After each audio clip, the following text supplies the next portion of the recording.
الحمد للہ رب العالمین والعاقبۃ للمتقین والصلاۃ والسلام علی سید المرسلین۔ ناظرین کرام السلام علیکم ورحمۃ اللہ وبرکاتہ۔ ایمانی صفات کا عنوان لے کر آپ کی خدمت میں حاضر ہوں۔ ایمانی صفات کے تعلق سے یہ عرض کر رہا تھا کہ جبریل امین نے آپ سے سوال کیا تھا حدیث جبریل میں، اسلام کیا ہے، ایمان کیا ہے، تفصیل سے آپ نے بتایا امت کو سمجھانے کے لیے، امت کے دلوں میں یہ بات بٹھانے کے لیے اللہ نے جبریل امین کو بھیجا تاکہ امت کو یہ سبق، یہ درس دے دیا جائے اسلام کیا ہے، ایمان کیا ہے۔ پھر پوچھا احسان کیا ہے۔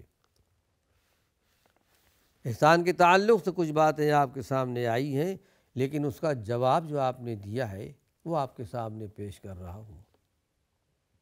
بتائیے احسان کیا چیز ہے؟ آپ نے ارشاد فرمایا الاحسان ان تعبد اللہ کأنک تراہ فإن لم تکن تراہ فإنہ یراک۔ احسان اس بات کا نام ہے کہ تم اللہ کی عبادت اس طرح کرو گویا کہ تم اللہ کو دیکھ رہے ہو۔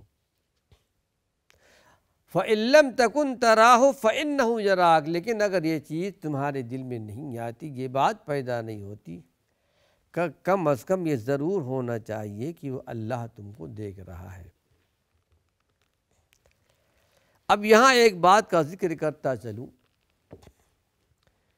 کچھ لوگوں نے، علماء نے کہہ لیجیے، تفریق کی ہے۔ اگر کسی کے دل میں یہ بات آتی ہے کہ میں اللہ کی عبادت کے وقت ایسی عبادت کرتا ہے گویا کہ وہ اللہ کو دیکھ رہا ہے، اللہ اس کے سامنے ہے، کہتے ہیں عبادت کا اونچا مقام ہے۔ لیکن اگر کسی کے اندر یہ بات پیدا نہیں ہوتی، کم از کم یہ ہو کہ اللہ اس کو دیکھ رہا ہے، کہ اس سے کم درجے کا ہے۔ لیکن بہرحال یہ باتیں ہمیں حدیث میں نہیں ملتی، یہ ایک اقوال ہیں، لیکن صحیح بات تو یہ ہے جو اللہ کے رسول صلی اللہ علیہ وسلم نے بیان فرما دیا، عبادت اللہ کی کرو، اس طرح کرو گویا کہ اللہ کو دیکھ رہے ہو۔ اگر یہ بات پیدا نہیں ہوتی تو کم از کم یہ خیال رہے کہ اللہ مجھے دیکھ رہا ہے، انشاءاللہ اس کے ثواب میں، اجر میں کوئی کمی واقع نہیں ہوگی۔ پھر ایک انتباہ اور کر رہا ہوں کہ حدیث کے اس ٹکڑے کے اندر کہ بہت سے حضرات اس طرح کرتے ہیں کہ کہتے ہیں گویا اس کا تعلق خاص نماز سے ہے،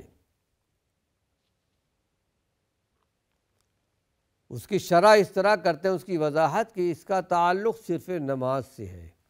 نماز میں جب کھڑے ہو جاؤ اللہ اکبر کہتے ہوئے تو اپنی توجہ نماز کی طرف رکھو گویا کہ اللہ کو تم دیکھ رہے ہو۔ ان کا یہ کہنا ہے کہ اس کا تعلق صرف نماز سے ہے، گویا بس نماز پورے خشوع خضوع کے ساتھ پڑھی جائے، اس کا مفہوم یہ سمجھتے ہیں، لیکن ناظرین کرام بات ایسی نہیں ہے۔ حدیث کے الفاظ میں خصوصیت کے ساتھ ایسا کوئی قرینہ موجود ہی نہیں ہے جس میں یہ کہا گیا ہو وضاحت کے ساتھ کہ جب تم نماز کے لیے کھڑے ہو، یہاں عبادت کا لفظ آتا ہے، جب تم اللہ کی عبادت کرو۔ حدیث میں ہے تعبد کا لفظ، جس کا مطلب مطلق عبادت ہے، بندگی ہے، اور نماز کے ساتھ اللہ کے رسول صلی اللہ علیہ وسلم کے اس ارشاد کو مخصوص کرنے کی کوئی وجہ نہیں ہے۔ یعنی اللہ کے نبی صلی اللہ علیہ وسلم نے نماز کے ساتھ مخصوص نہیں کیا ہے، کوئی بھی عبادت ہو۔ یعنی احسان میں ایک لفظ یہ بھی آیا ہے حدیث میں کہ تعبد کے بجائے تخشع کا لفظ آیا ہے۔ ایک روایت میں یہ بات بھی آئی ہے الاحسان، احسان یہ کہ ان تخشى اللہ کأنک تراہ، یہ کہ تو اللہ سے ڈرے اس طرح گویا تو اللہ کو دیکھ رہا ہے۔ اور حدیث شریف میں آتا ہے کہ ایک مرتبہ اللہ کے رسول صلی اللہ علیہ وسلم سے کسی نے پوچھا، اللہ کے نبی صلی اللہ علیہ وسلم کچھ وصیت فرمائیے، یا اس قسم کے الفاظ استعمال کیے تھے، تو آپ نے ارشاد فرمایا تھا کہ اتق اللہ حیثما کنت، تم جہاں کہیں بھی رہو اللہ سے ڈرتے رہو، جس حال میں بھی رہو، اپنے گھر میں ہو ہر معاملے میں اللہ سے ڈرتے رہو، باہر کی زندگی میں ہو، تجارت کی زندگی میں ہو، میاں بیوی کی زندگی اور ماحول میں ہو، دوستوں کے ماحول میں ہو، سفر کے ماحول میں یا حضر کے ماحول میں، زندگی کے ہر میدان میں اللہ سے ڈرتے رہنا۔ تو ایک لفظ یہ بھی آیا ہے تعبد کے بجائے تخشع کا لفظ آیا ہے کہ ان تخشى اللہ کأنک تراہ، یہ کہ تم اللہ سے ڈرو گویا کہ تم دیکھ رہے ہو۔ پھر اسی واقعہ کے ایک روایت میں اس موقع پر یہ الفاظ بھی آئے ہیں، ایک الفاظ اور بھی ہے الاحسان ان تعمل للہ کأنک تراہ، احسان اس بات کا نام ہے کہ تم عمل کرو اللہ کے لیے، تمہارا عمل اللہ کے لیے ہو، اللہ کی خوشنودی کے لیے ہو، کأنک تراہ، گویا کہ تم اللہ کو دیکھ رہے ہو۔ اسی طرح ان دونوں روایتوں سے یہ بات واضح ہو جاتی ہے کہ احسان کا تعلق صرف نماز ہی سے نہیں ہے بلکہ انسان کی پوری زندگی سے ہے۔ اس کی پوری زندگی اللہ کی عبادت، اللہ کی بندگی ہونی چاہیے۔ جو بھی عبادت کر رہا ہو وہ یہ سمجھ لے کہ ہماری ہر حرکت کو اللہ دیکھ رہا ہے۔ اس کا تعلق صرف نماز سے نہیں ہے ناظرین کرام۔ مثلا ہم نمازوں میں جو دعائیں پڑھا کرتے ہیں ان دعاؤں کی طرف ہماری توجہ ہو۔ سورہ الفاتحہ ہم پڑھا کرتے ہیں، ایاک نعبد و ایاک نستعین، اللہ کو خطاب کرتے ہوئے، اے اللہ ہم خاص تیری عبادت کرتے ہیں، تجھی سے ہم مدد چاہتے ہیں۔ خطاب اللہ سے ہو رہا ہے لیکن دل و دماغ کہیں اور ہو، تو یہ اس احسان کے مقصد کو پورا نہیں کرتا۔ احسان کا مقصد یہ ہے کہ اس کے ایک ایک لفظ پر غور کیا جائے۔ ایاک نعبد زبان سے ادا ہو رہا ہے، دل اور زبان بھی حاضر ہو، دل اور زبان میں بھی یہ بات بھی ظاہر ہو کہ اللہ یقیناً میں تیری عبادت کر رہا ہوں اور تجھی سے میں طلب بھی کر رہا ہوں۔ توجہ اللہ کی طرف ہو، توجہ کسی اور کی طرف نہ ہو۔ ہم رکوع کے اندر بھی دعائیں مانگتے ہیں، سجدے میں دعائیں مانگتے ہیں، ہم پڑھتے ہیں ربنا آتنا فی الدنیا حسنہ وفی الآخرۃ حسنہ وقنا عذاب النار۔ اللہ کے رسول صلی اللہ علیہ وسلم تشہد کی نماز میں، تشہد میں یہ ہمیشہ آپ پڑھا کرتے تھے، اے اللہ میں تجھے دنیا اور آخرت کی بھلائی چاہتا ہوں، اے اللہ تو مجھے جہنم کے عذاب سے بچا لے۔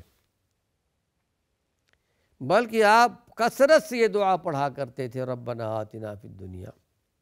اب اس میں اللہ کو خطاب کیا گیا ہے، اے اللہ تو ہمیں دنیا کی بھلائی دے۔ زبان سے ہم ادا تو کر رہے ہیں، دنیا کی بھلائی بھی مانگتے ہیں، آخرت کی بھلائی بھی مانگتے ہیں، اور پھر جہنم سے پناہ بھی مانگتے ہیں، لیکن دل و دماغ کہیں اور غوطہ کھا رہا ہے۔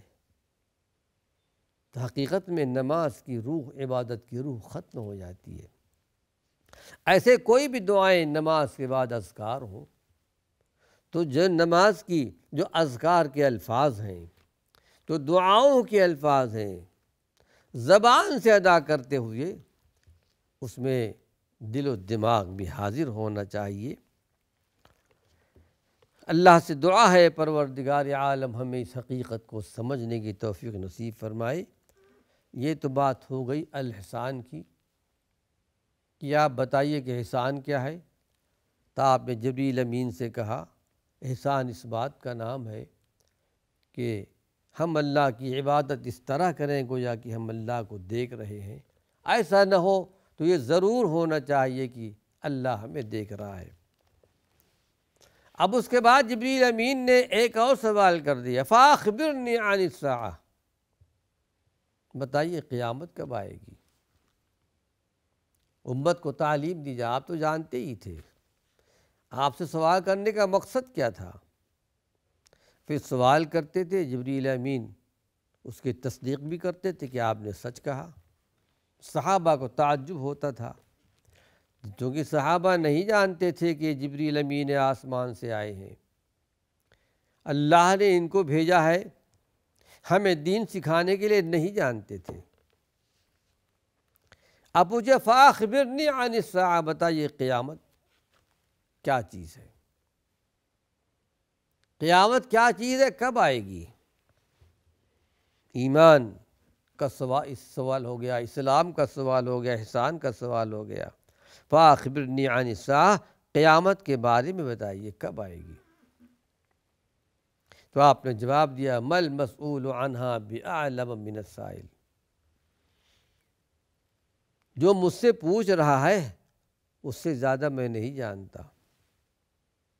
جبریل امین تو اکثر آپ کے پاس آتے تھے، آپ جانتے تھے، اور آپ نے پہچان بھی لیا تھا کہ یہ کوئی انسان نہیں ہے تو جبریل امین ہے۔ اسی لیے کہہ دیا کہ پوچھنے والے سے زیادہ مسئول بھی نہیں جانتا۔ سائل اور مسئول، جبریل امین سائل تھے، آپ مسئول تھے، آپ سے سوال کیا جا رہا تھا۔ کہا نہ آپ جانتے ہیں نہ میں جانتا ہوں۔ قیامت کے وقت کا خاص علم جس طرح سائل کو نہیں، مجھے بھی معلوم نہیں ہے۔ اور پھر ایک روایت اور ملتی ہے ابو ہریرہ رضی اللہ عنہ سے کہ بخاری شریف میں اس موقع پر کہ اللہ کے رسول صلی اللہ علیہ وسلم نے یہ آیت بھی پڑھی تھی، ان اللہ عندہ علم الساعہ،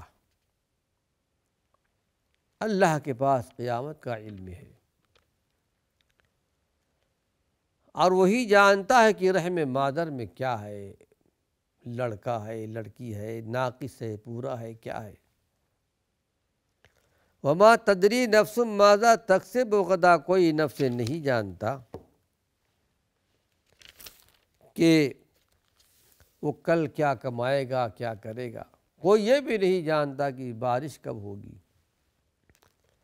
وما تدری نفس ماذا تکسب غدا وما تدری نفس بأی ارض تموت، اور کوئی نہیں جانتا کس سرزمین پر انسان مرے گا، کوئی نہیں جانتا کس مقام پر کس کی روح نکلے گی، کہاں دفن کیا جائے گا۔ ان اللہ علیم خبیر، حقیقت میں اللہ کی ذات وہ جاننے والی ذات ہے اور خبر رکھنے والی ذات ہے۔ اللہ کے رسول صلی اللہ علیہ وسلم نے یہ فرمانے کے بعد کہ قیامت کے بارے میں میرا علم سائل سے زیادہ نہیں ہے، مزید فرمایا کہ وہ وقت قیامت تو ان 5 چیزوں میں ہے، 5 چیزوں کے اندر بیان کی گئی جس کا ذکر اللہ نے اپنی مقدس کتاب میں کیا ہے۔ اس کا علم صرف اللہ کے پاس ہے اور کوئی نہیں جانتا۔ حدیث کی شرح لکھنے والوں نے اور ایک بات لکھی ہے کہ اللہ کے رسول صلی اللہ علیہ وسلم نے قیامت کے سوال کے جواب میں بجائے یہ فرمانے کے کہ مجھے اس کا علم نہیں، آپ کہہ سکتے تھے جب پوچھا قیامت کب آئے گی تو آپ بتا دیتے کہ میرے پاس اس کا علم نہیں ہے، میں نہیں جانتا۔ لیکن یہ پیرائے بیان کرنے کا جو انداز ہے کہ مسئول سے زیادہ یعنی سائل سے زیادہ مسئول نہیں جانتا، اس لیے اختیار کیا کہ لوگوں کو معلوم ہو جائے کسی سائل اور کسی مسئول کو بھی اس کا علم نہیں ہے، نہ پوچھنے والا جانتا ہے اور نہ جس سے پوچھا جا رہا ہے وہ جانتے ہیں۔ آیت قرآنی تلاوت کر کے آپ نے اس کو اور زیادہ محکم کر دیا کہ قیامت کا علم، پھر یہ کہ انشاءاللہ اور کسی موقع پر بہت تفصیل کے ساتھ یہ باتیں آپ کے سامنے آئیں گی، اختصار کے ساتھ میں گزرتا جا رہا ہوں۔ پھر اور پوچھا علامات قیامت۔ جب اسلام کا جواب دے دیا گیا، ایمان کا جواب دے دیا گیا، احسان کا جواب دے دیا گیا، یوم آخرت کا جواب دے دیا گیا، اور اس کے بعد قیامت کا جواب دیا، اب علامات قیامت۔ قیامت سائل نے اللہ کے نبی صلی اللہ علیہ وسلم سے پوچھا کہ فَأَخْبِرْنِي عَنْ أَمَارَاتِهَا۔ اچھا ٹھیک ہے، آپ قیامت کے بارے میں نہیں جانتے، قیامت کب آئے گی نہ ہم جانتے ہیں، لیکن یہ تو بتا دیجئے کہ اس کے کچھ نشانیاں بتا دیجئے۔ قیامت کی بہت ساری نشانیاں حدیث کے اندر موجود ہے، کسی موقع پر انشاءاللہ بیان کی جائے گی۔ علماء نے، محدثین نے بڑی بڑی کتابیں لکھی ہیں، عربی زبان میں بھی اردو زبان میں بھی، جو قیامت کی نشانیاں، بہت ساری نشانیاں جو چھوٹی چھوٹی نشانیاں ہیں ظاہر ہو چکی ہیں، بڑی بڑی نشانیاں ابھی باقی ہیں۔ فَأَخْبِرْنِي عَنْ أَمَارَاتِهَا، قیامت کچھ نشانیاں بتا دیجئے۔ اس کے جواب میں اللہ کے رسول صلی اللہ علیہ وسلم نے دو خاص نشانیاں بیان فرمائیں، بڑی اختصار کے ساتھ۔ نشانیاں تو بہت ساری احادیثوں کے اندر ہیں، لیکن جبریل امین کو جواب میں صرف دو ہی نشانیاں بیان فرمائی آپ نے۔ پہلی بات یہ کہ لونڈی اپنے مالکہ اور اپنے آقا کو جنے گی۔ لونڈی اپنے مالکہ اور آقا کو جنے گی، لیکن ناظرین اکرام، قبل اس کے کہ میں اس حدیث کا تتمہ بیان کرتا، وقت ختم ہو چکا ہے۔ یعنی قیامت کی نشانیاں جو آپ نے بیان فرمائی، دو نشانیاں، اللہ نے چاہا اپنے اگلے درس میں بیان کروں گا، اور اس کو ضرور سماعت فرمائیں۔ وآخر دعوانا ان الحمد للہ رب العالمین۔